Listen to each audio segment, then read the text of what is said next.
In a world where 99% of people are desperately trying to fit in, the 1% understand that success is found when you stand out from the crowd.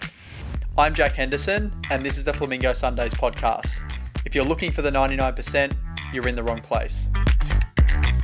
This week, we have one of the most iconic Australian business founders, in my opinion, Mr. Jim Penman, who is the founder of Jim's Group. What most people would know, Jim's Mowing, Jim's Cleaning, Jim's Pest Building Reports, Jim's anything else you can think about. Jim started Jim's Group back in 1982 with a full-time mowing business and a $24 investment. He originally aimed only at taking on subcontractors, but as his business grew and he gradually became more specialised in building up and selling lawn mowing rounds, he started to build out the franchise group, which has over 5,000 franchisees and a turnover of over 500 million Australian dollars. There is a lot of gold in here. I think if you listen carefully, you will pull out a lot of takeaways. Jim Penman. Warren Buffett famously once said, "It takes 20 years to build a reputation and 5 minutes to ruin it." If you think about that, you'll do things differently. What comes to mind when you hear that? Reputation is everything, particularly in a business like ours. It's all the best decisions I ever made in my life were all things that were done against what I thought was my short-term interest, all based on reputation, doing the right thing. Yeah, absolutely, it's correct. I my Warren Buffett, great man. All the more so since he's actually gifting his fortune to the Gates Foundation, which is one of the greatest achievements of humanity. I think. Absolutely. And Jim, the reason that that quote come to mind, and I said it to you, is from everything that I've read in our discussions in the past, you see, I guess, your customers and your franchisees as, the core of your business, as they are. And, they're the people who continue to help grow your business. And if your reputation isn't strong, it'd be very hard to get to the 5,000 plus franchisees that are currently working under the Jim's Group. Yes, at every level. Well, I'd also put staff in that as well, too. Staff are incredibly important. If anything, we put our franchisees number one of everything. That's our sort of a mission. They're kind of my tribe people. So there's no conflict, though, because the way to look after franchisees well is to get franchisees to do great service. Because that means as individuals, they make more money and they do better. But also as a group, the reputation spreads. So more people are more likely to have good experience with one franchisee, they'll call us for another division. Mm. And what would we need to understand about Jim growing up or Jim's childhood to understand why it is that you care about reputation for yourself and your business so heavily? Customer service is more of an emotional thing than anything else. People who do it just so they can make more money don't tend to do as well as somebody does it because it's offensive to do a job less than well. It's a thing I talk about in my book, an experience when I was very young. Like I started at 8 years old doing a job for a neighbour across the back fence, Mr. Tapley. And, one time I was just asked me to take some rubbish to the incinerator, which we used to do in those days. You used to burn things off. And on the way, I dropped some bits of it on the ground. And he just looked at me very sadly. And he was quite a gentleman. He said, "Look, if you're going to do it so poorly, I might as well do it myself." And I felt very ashamed. I just was determined never to let him down again. That's a drive to me. When I was mowing lawns, I used to I had to be perfect, everything perfect. And in the early days, I used to do the edges with the wheel, which you did back in those days. This is the early 70s. And you could do a pretty neat edge, but I couldn't do the other edges around the clotheslines and the trees and so forth. And it used to bug me. Nobody ever said anything, but it used to bother me. Until I went into my repair shop one day and saw one of the first brush cutters in Australia.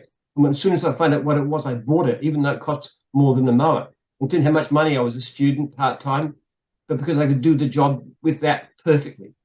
That was always just the way I look at things. And I can remember people saying to me, "I never knew my lawn could look that good." It's an emotional drive that's quite extreme. And the same thing applies to my franchisees.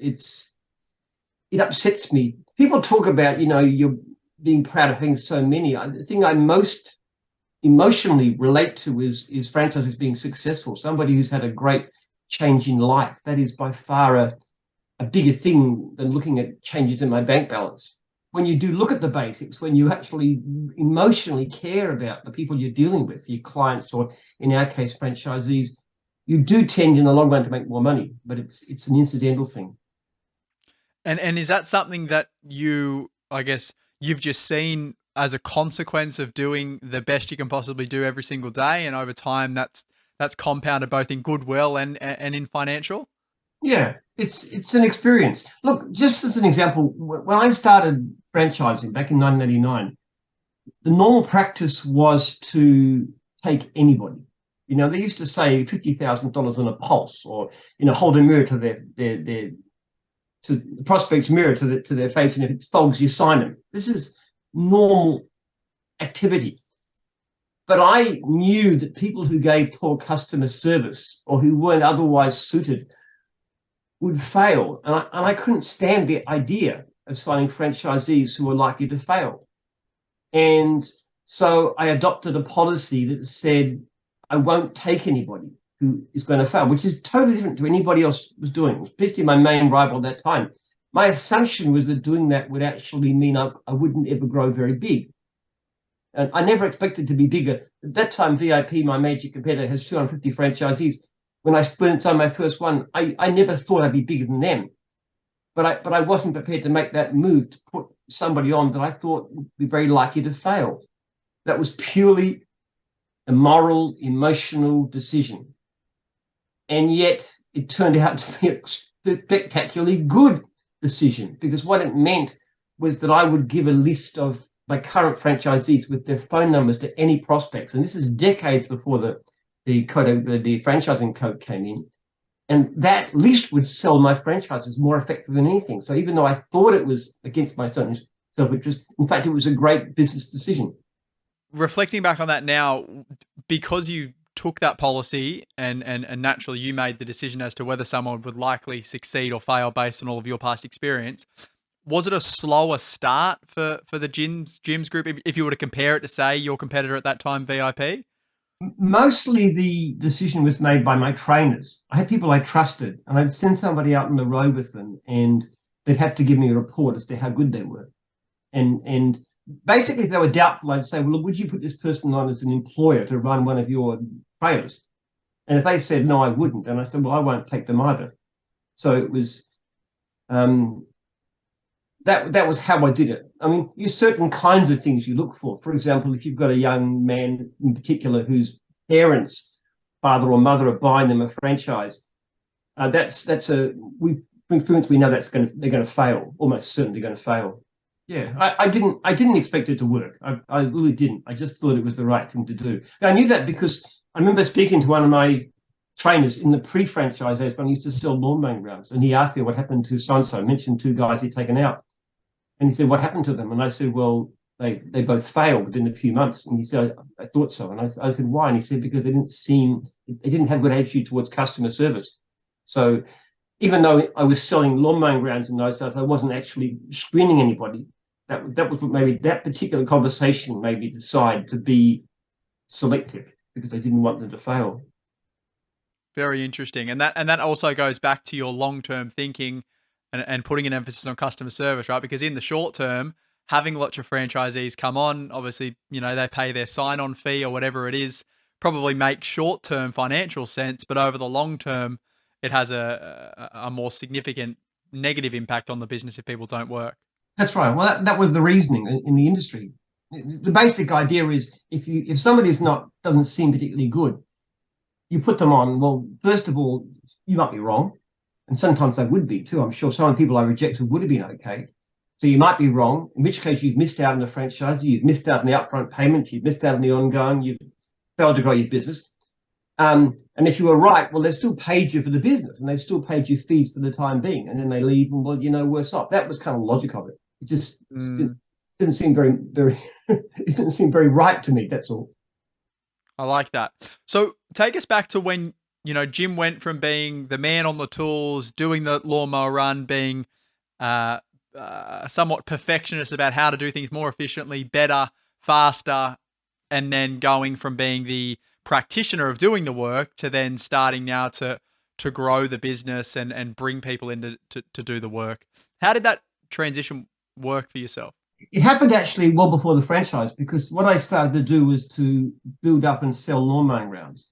And to do that effectively, I had to actually have subcontractors to do the work in the meantime. It was very easy to find work in those days, but getting it done was a problem. So I had this subbing system. I have to admit, it was absolutely terrible. I had I had about even numbers of leads and complaints because the service was so bad, and I wasn't training them, and I wasn't selecting, I wasn't doing anything in those days. So it was an awful business. Improved much better when I franchised, because then we started doing more training and screening and so forth, and following up and supporting and advising and things. It did get better, and then with time it got better and better. And still, our complaint rate now is a fraction of a percent of what it used to be in pre-franchise days.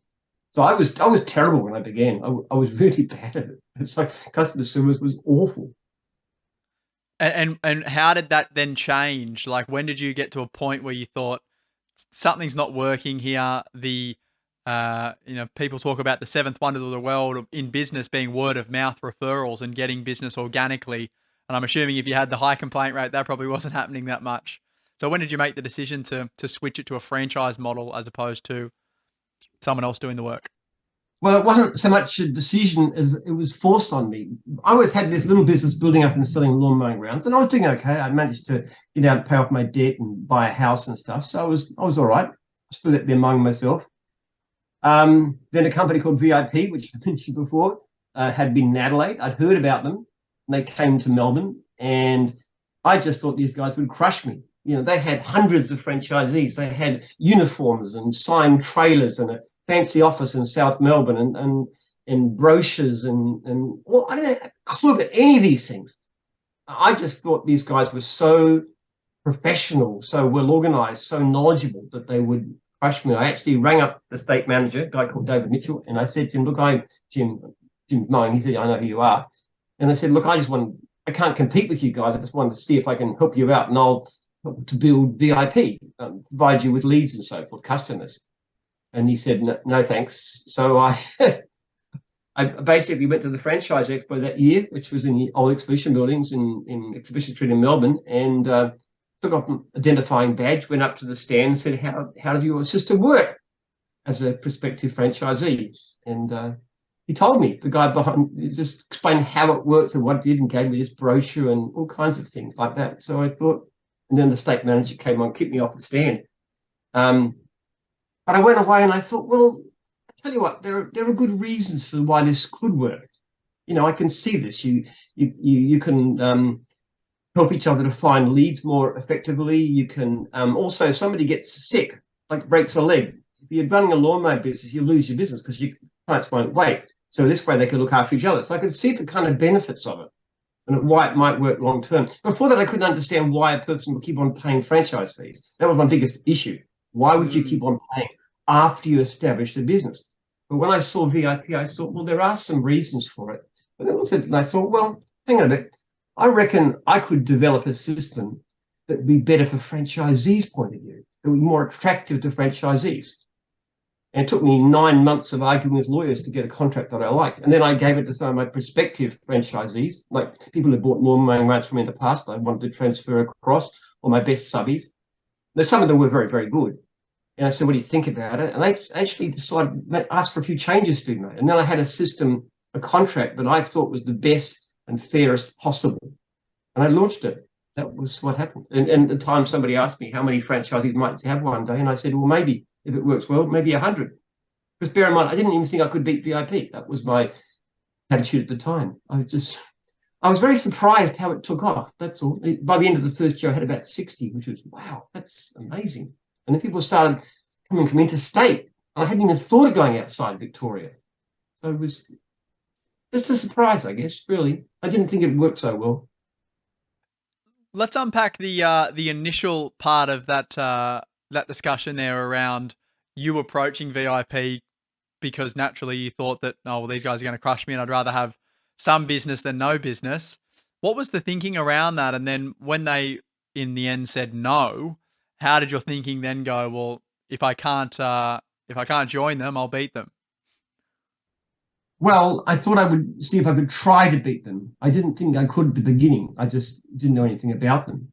I was very overawed. I mean, it sounds strange in these days, but I was just no uniforms or anything. I didn't have any of this kind of stuff. It was just a very minor business, which wasn't even doing particularly well because the customer service wasn't that great, and I was doing all right, but I'm making a lot less money than a lot of my franchisees make these days. That's for sure. It was just humble beginnings. Yeah. Well, I kind of see it from the other side of the table. I couldn't understand franchising from a franchisee's point of view. And as soon as I could see how they would be successful, how I would want to be in their situation, then it began to make sense to me. And you just have to try and, but even then, even when I started franchising, I had no idea what I was doing. I mean, I didn't know anything. I didn't even know they had a binder with a heat seal binding in it. I didn't know what that was or how you printed things or anything. I just didn't understand anything. I was clueless in the extreme. Basically, I was a failed academic. I got myself a PhD in history after 10 years of university. So I didn't know anything about business at all. I just wanted to look after people well. And actually, having my customers looked after so badly was also very distressing. I didn't like it at all because I had this emotional thing and it used to upset me. I wasn't looking after customers well.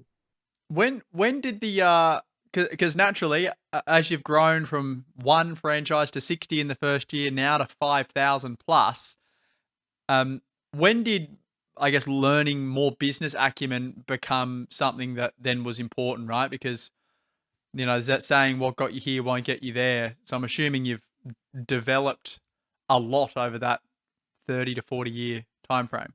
There's no when, Jack. It was from the beginning. From the first time I started pushing a lawnmower around, or even when I was gardening, I was always trying to work out how to do things better. So there's no stage where I suddenly decided, hey, you got to get better. To me, that's almost the crucial point in any business. It's not that you don't have some brilliant brainwave and suddenly you're a millionaire. It doesn't work that way. You go thousands of little tiny decisions. You're always learning how to do it better. And that's from the time when I was pushing a lawnmower around and trying to sail off a half second emptying a grass bag and navigating between streets to present day when I the same thing, the same question, how can I improve? It's relentless to me.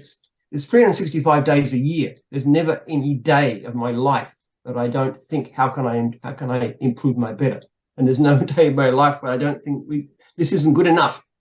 This is not helping. How can we improve? What more can we do? And always trying to learn and listen all the time. One of my main, people find it most unusual characteristics in business is that I give my phone number and email address to my franchisees at training, every single one of them. And I urge them and I push them to contact me. And there are reasons for that. One of them is that when there's a problem, I want to be able to fix it. And very often I can, because I'm the person that has the most power to do anything, Just as an almost trivial example, you have a franchisee who is about to start and then they need to change their contract. Now, by the law, that means you've got to wait 2 weeks. But then you've got somebody waiting 2 weeks without an income. So what I would do is simply say, start them, put them on a system, get them leads, sign the contract in 2 weeks. I don't care. Maybe they'll start and they won't continue, but that's not my concern. My concern is I don't want this person to be without income right now. So I can help franchisees with problems. But the other thing that's equally important is that when I hear from franchisees or anybody that there's a problem with the system, I can then go and change it. Now, just before I'll give you an example. Just before I started this conversation, I had an email from one of my franchisors who pointed out there was a problem with the manual, the way we define how you take leads, which is quite complicated. It's all done by computers. And it's to do with the way whether you take previous leads when you're down for a certain number. And what he pointed out was that the manual was wrong. And it wasn't actually practiced, or at least it was misleading. So I've actually sent an email. This is 5 minutes before I actually clicked on this link. And I said to the person who does the newsletters, we need to change the manual. We had to, because manual changes require a referendum in our system, even though it's very trivial. So we need to put a notice in the next franchisee newsletter proposing a change to the manual so we can clarify this point. This happened 5 minutes before the conversation based on feedback that I got from somebody, in this case, a franchisor. Now, I get information all the time about how things can be improved, how they can be made better, and that's so useful. I actually have very little to do with the business community in general, but I'm intensely close to my own people, to my franchisees and franchisors and staff. I walk around the office every day, different departments, just greeting people and asking what's happening and talking about things that are going on. I do that all the time. Franchisees, franchisors. I take it from clients. I get feedback from clients often. I personally delete. I'm the only person that can delete complaints if there's a valid reason. If a client's got a problem that's not fixed, they put into contact with me, and I will sit on that complaint till it's fixed, and then I'll think about how we can improve the system to make that less likely to happen. So it's a constant obsessive focus on every aspect of the business.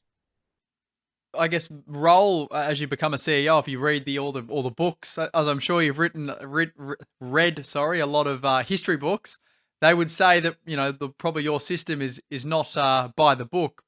Why do you think it's worked so well? Like, instead of having 5 lines of management that's 5,000 franchisees have to get through before they get to you, as opposed to just contacting you directly. Well, maybe I'm a pathetically bad CEO. I don't know. Or a very good one. Well, but I'm not very competent at most things. This is the thing. I have a COO, a manager guy called Rocky, and Rocky is fantastic. Rocky has an ability to organize things, get things done, manage staff. He's vastly better than I am. I have a wonderful CFO guy called John.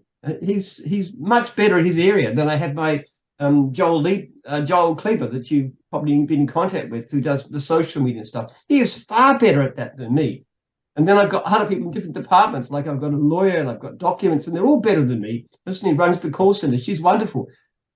So I'm not particularly capable in those things. So, I mean, what do I do with my time? I can't sit here twiddling my thumbs, or I don't find something useful to occupy myself with. Maybe if I was more capable, I wouldn't do it. That's So do you have, because from everyone I think who listens to this podcast, and most people I talk to, they're always looking for, like, what should be my daily routine, or what can I do every day in the business to make, the business grow? Are there, tasks that you see as a super high leverage task where if you do those things on a daily or a weekly or a yearly basis, that over the long term, your business will continue to grow? I guess outside of constantly caring about your franchisees, constantly caring about your staff. I'm not good at doing most things. There's a few things that I do fairly well. I'm a reasonable communicator. So in terms of talking to potential trainees, I give a couple of talks at training, and so I'm a reasonable teacher because I teach the values of the company. I'm very value driven, and that sort of tends to spread a lot. The way we think about things in terms of looking after franchisees is not just me; it's actually very widespread. So, like, just give you an example, during the lockdown in a couple of years back. Now, in New Zealand, we had a competitor who actually continued to charge their franchisees fees, even though they were forbidden by law from working, which got them in a lot of trouble in the media and stuff. Now, anybody who suggested that kind of thing in gyms would be you'd cut them off the loony bin. Nobody would even think of such a thing. So all my franchisors, of course, they weren't charging fees when our people weren't allowed to work. But you know what was so characteristic? They actually spent more time counseling and talking to their franchisees than they did when they were getting paid for this. Because that's the kind of people that they are. By and large, they're people who care about franchisees quite a lot. And if there's any conflict between us, it's often that I am a little bit tougher, and they are very soft when it comes to franchisees, and they want to give them too much leeway. And I said, no, you've got to come down harder. So it's kind of I have the cultural thing. I have that ability to teach and share values and to communicate what we think. And the other thing I have is an unusual level of creativity. I'm very original in my thinking. Somebody will come up with 3 standard ways to do something, and I'll think of 2 others. on the spot. I just had that kind of mind. I did it in my PhD. I came up with ideas that were incredibly radical that we're still pursuing, and we're about to start writing a really important book about some of the changes that we're doing about society and so on, how they work. So it's the way I think. I'm very, very, very unorthodox, and I'm always coming up with new ideas, even in my 70s, which is unusual. Mm. So it sounds like you focus on the things that you are the best at, being people and creativity, and then leave everything else up to the people that you see are better at that than you are. That's right. I actually find myself sometimes with not quite enough to do. I'm always having to look at things like writing a book or something like that to occupy myself, because I think I should be doing something useful. I probably work about 40 hours a week. I'm no workaholic. I have a reputation for it, but I'm not. Interesting. And has that changed over your career? Were you much, I guess, heavier into work, making sure you had to work 60, 70, 80 hours a week during your I was going to say growth phase, but your business is still growing extremely fast, even at this stage. Well, I don't know. I don't really think I ever particularly worked. When I was a lawn mowing contractor, I would work fairly long hours and then go back in the office in the evening and do all paperwork and stuff. So I suppose then I probably worked longer hours. But the other thing is, I'm a great believer in the saying, there's no other success can compensate for failure in the home. I've always had time for my children. I have 10 kids, and I always wanted to have time for them. I don't think it justifies it if you don't spend time with your children. And I mean, having said that, I haven't got a great history. I've been divorced 3 times, not particularly my own choice, but anyway, that's the way it happens. So I'm not saying I'm a great husband, but I am very devoted to my children, always have been. Always good. I mean, like my son, my 14-year-old, I drive him to school and pick him up most days, and we have a good conversation. He's a very unusual kid, my Aaron. He's amazing. We're talking about evolutionary biology and politics, and he's giving me advice on marriage counseling and stuff. He's a really great kid. How good. So it sounds like there's no, one way or one thing you should be doing to be able to grow a business of your scale. It's about doing what feels right to you in the moment. So it doesn't like you've, outworked everyone else or been, super obsessed with X, Y, and Z. You've just done what felt right at each stage in your business career. Yeah, look, people have different skills. They're very good at doing different things. Some of my franchisees now have got businesses that are overwhelmingly far better than anything I had when I was a pre-franchise days. They're better at customer service. They're better at choosing staff. They're better at a lot of things. So I don't think I think you've got to focus on what you can do well. That's just a simple matter. I mean, you look at the companies that develop technology. I mean, we're very poor at technology. We've wasted millions of dollars with the wrong technology and the wrong false starts and this kind of thing too. People who start businesses like Twitter and Facebook and stuff tend to be technology titans. They're very good at those areas, so they focus on them initially and they understand them very well. So people have different skills and they're different businesses. They can focus on different areas. But I do think you've got to figure out what you're good at and focus on that, and then find people to do the things you're not good at. And that's the exciting thing about business too, because you can, especially as you grow, you can afford to find good people from different areas. There's a big difference becomes when you can afford to pay a salary of, say, $250,000 a year, that kind of level. And then you can start to hire people who are exceptionally capable. And going back to when you were, I guess, growing the business with competitors that were larger than you, because there wouldn't really be too many competitors today that are larger than you. But something that I know I struggle with, and a lot of people I speak to struggle with, is that comparison. Like you look at the VIP of your day and go, fuck, how big are they? They're doing so much better than I.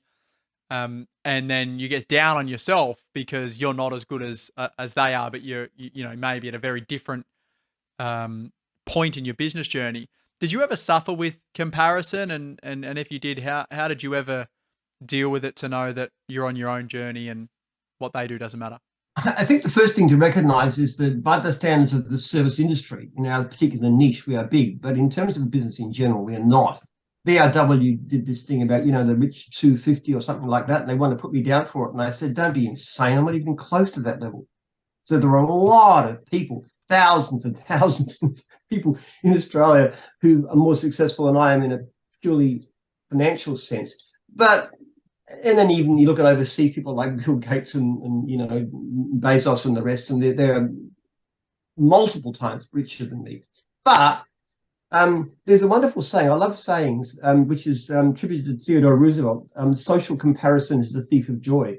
You really shouldn't be comparing yourself with anybody else. It's a very unhealthy way to do it. Now, whether that comes down to Facebook likes or comes down to focusing on your competitors in business or whatever, it's much more sensible to simply look at what you're doing and saying, okay, how can I do what I do better? And have that sense that I'm not the greatest person in the universe, but I'm going to use whatever skills and talents that God's given me to be successful as much as I can, to achieve whatever I can. I love the parable of the talents which Jesus told. And you know the story.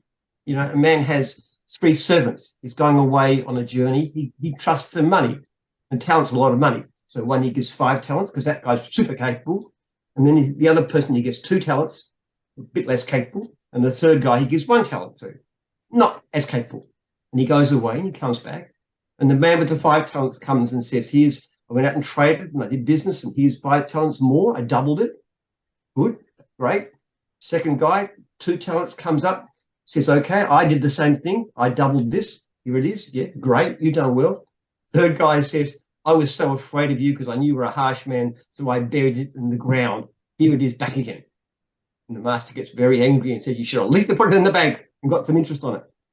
The point about that is it's not so much that the person with the 5 talents was better. They each had their own level of talents. It's what Jesus was saying is we need to use whatever talents we have at whatever level we have. That's our responsibility. Not to be better than somebody else, but to be as good as we can be with whatever we've got. I am not the most capable businessman in Australia by a long, long, long way. But that's not my aim. My aim is to do what I do as well as I reasonably can, given my own limitations. I love that. Broken down like an expert. Yes, I think about it a lot. If you looked at anything, somebody asked me the other night, who's my mentor? And I said, well, Jesus, obviously, because that's the way I think about things. You look at the Jesus washing his disciples' feet, which was a very ugly thing to do in those days. That was a job for slaves. That was a really demeaning thing.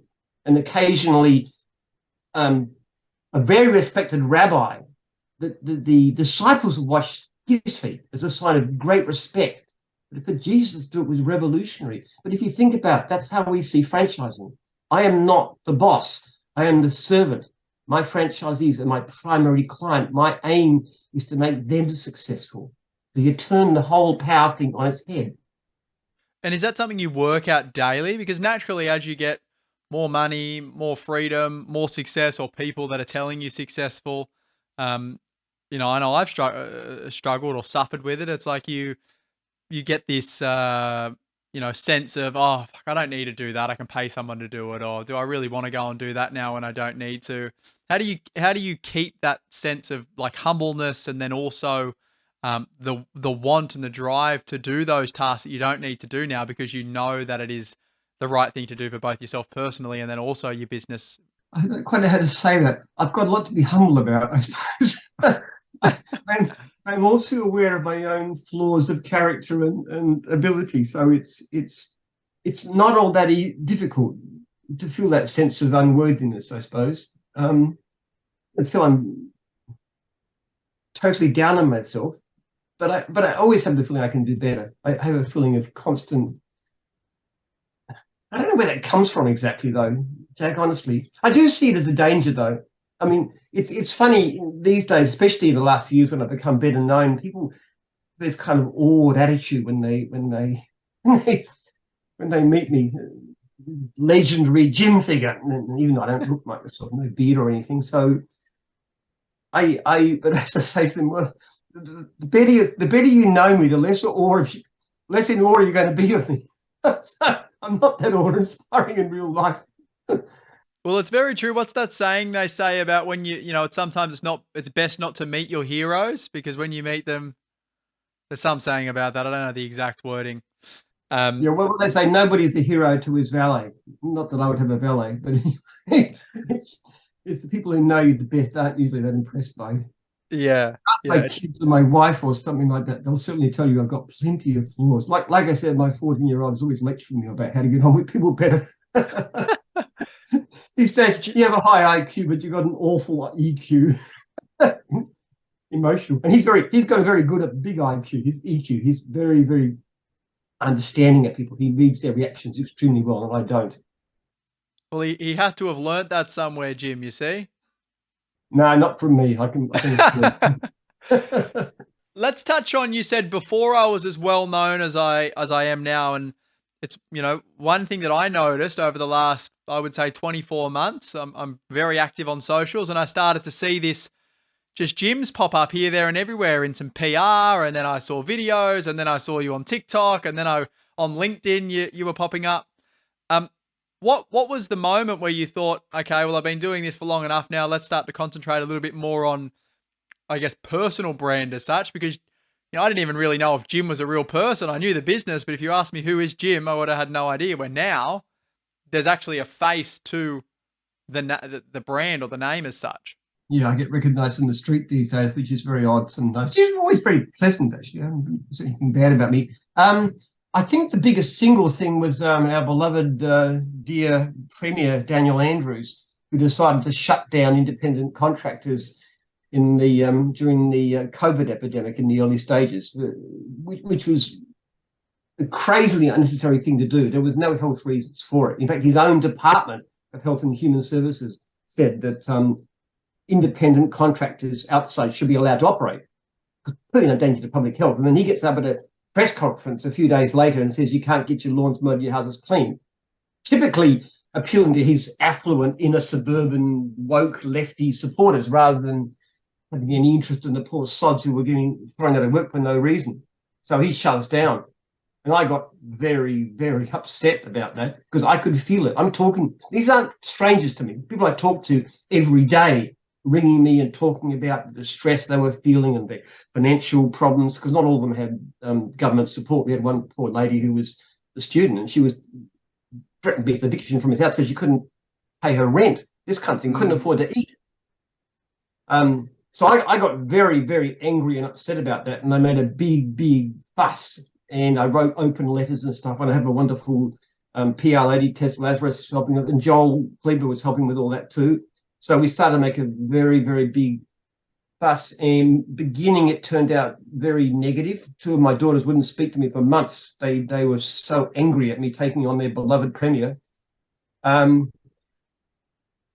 with time, public perception shifted a bit, and people were saying things like, yeah, okay, so an individual lawn mowing contractor working by themselves is a serious danger to public health. So why are council gardeners doing the same jobs working in groups? That kind of thing. So I started to get purchased with the public. And the other thing that went on was simply Joel. Joel's a young man. He actually came to me a bit over a decade ago to work in a very basic menial job, doing administration of filing or something like that, and gradually developed into this social media guru.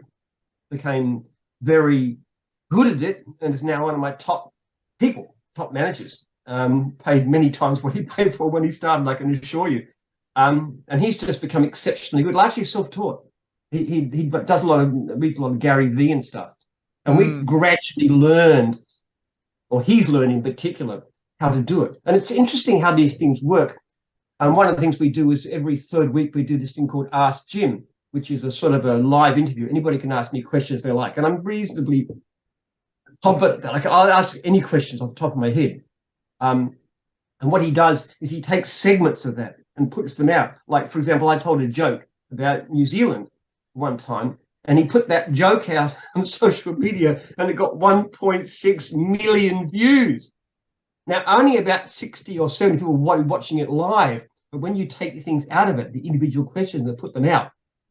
And then he started doing interviews with franchisees and days in the life and stuff. And what we often find is that little things with a handheld camera often work as well as having really, or even better than great production values. It's really strange.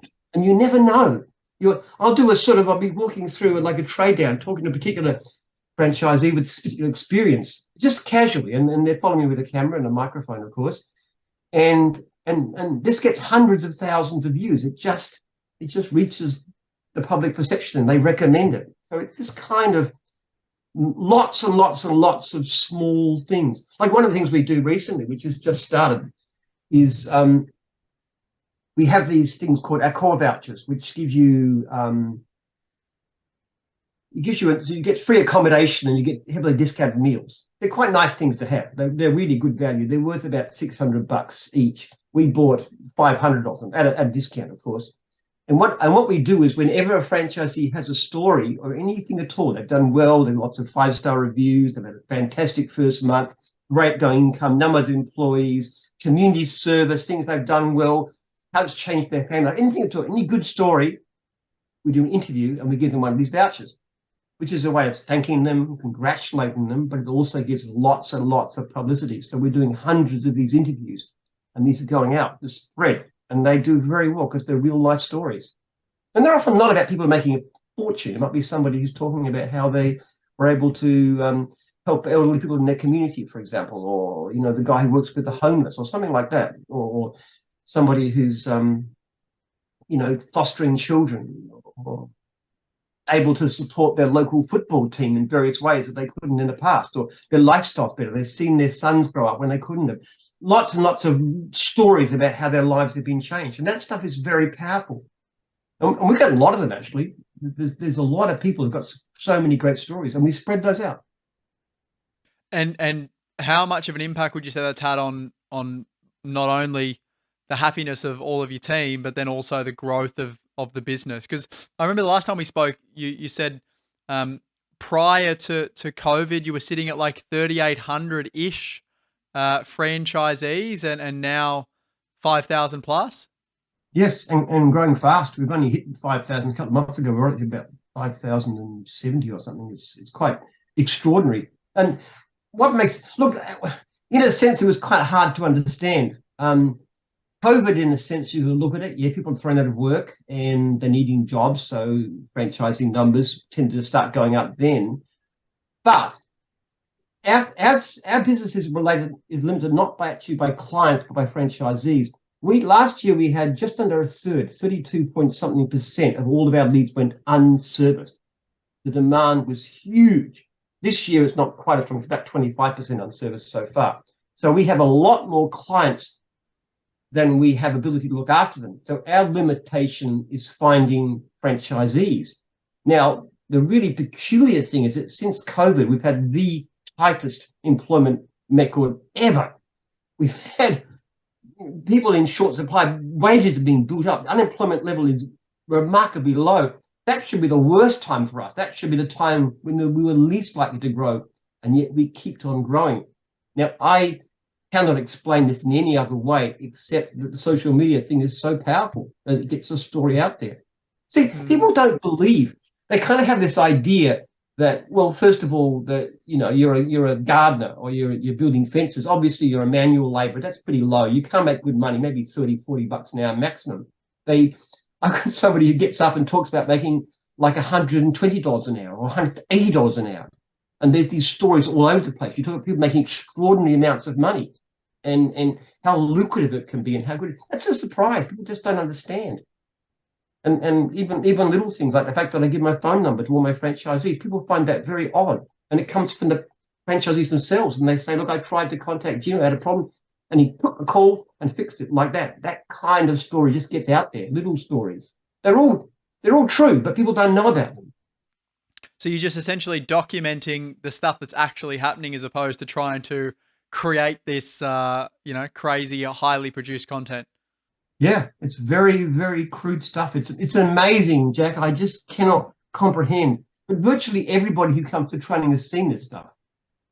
One of our trainers, Dan Carl, who's actually a highly successful franchisee, now our franchisor, who teaches in our training course. He's also, people know about him already because he's done so many videos because he's such a spectacularly successful guy. This is a guy who was a high school dropout. He's the kind of person that people say, hey, garbage. He's human garbage. He's not going to achieve anything. He can't be a lawyer or a doctor or a tech guru. He went to work for McDonald's, did quite well, became a sort of a local manager. There's not a big thing there, because you do that quite young. Then in his early 20s decided he wanted a bit of a change, buy a lawn mowing franchise. Big risk, big, can I afford to risk $25,000? He didn't have a lot of money. This guy then built a business, employed some of the people, ex-McDonald's people, to do it, who were actually pretty good workers. At his peak, he was turning over just under $1 million a year.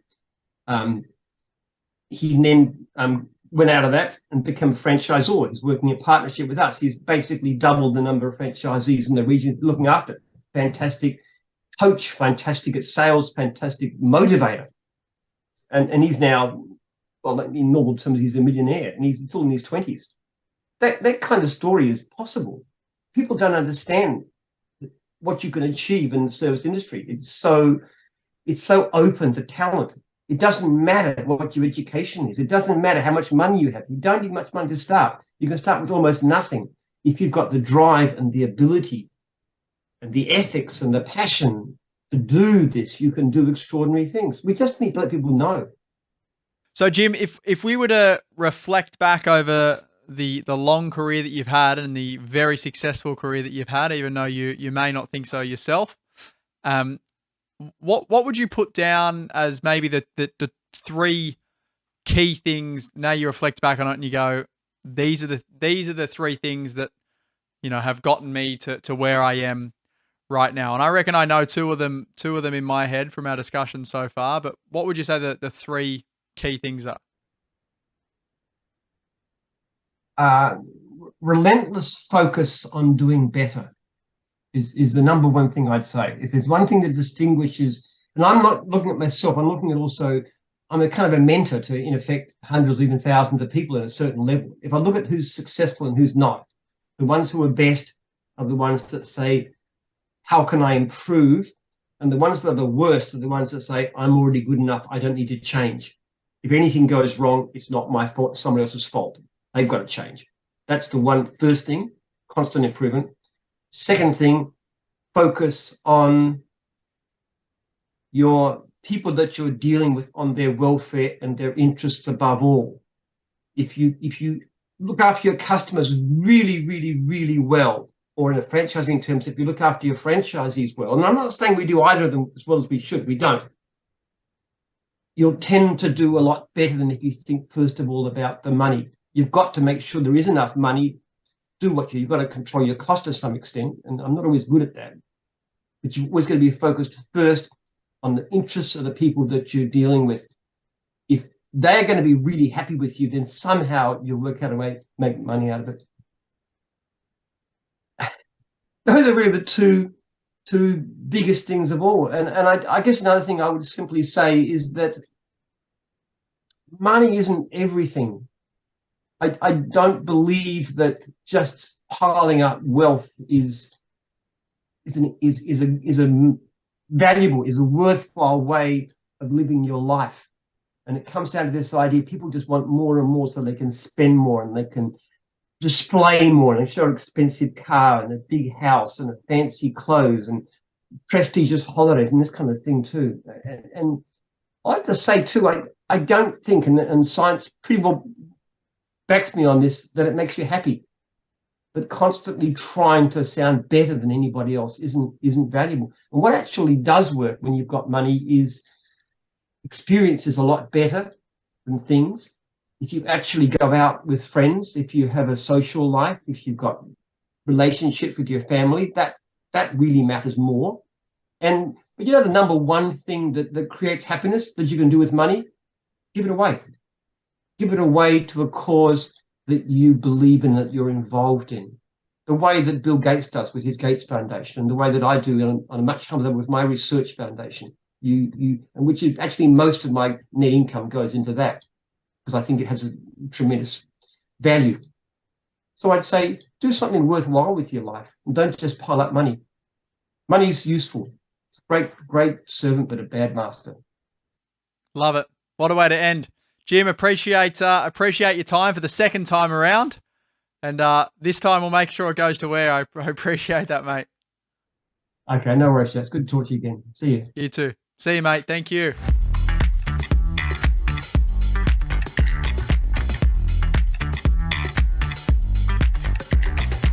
This is general advice and does not take into consideration your objectives, situation, or needs.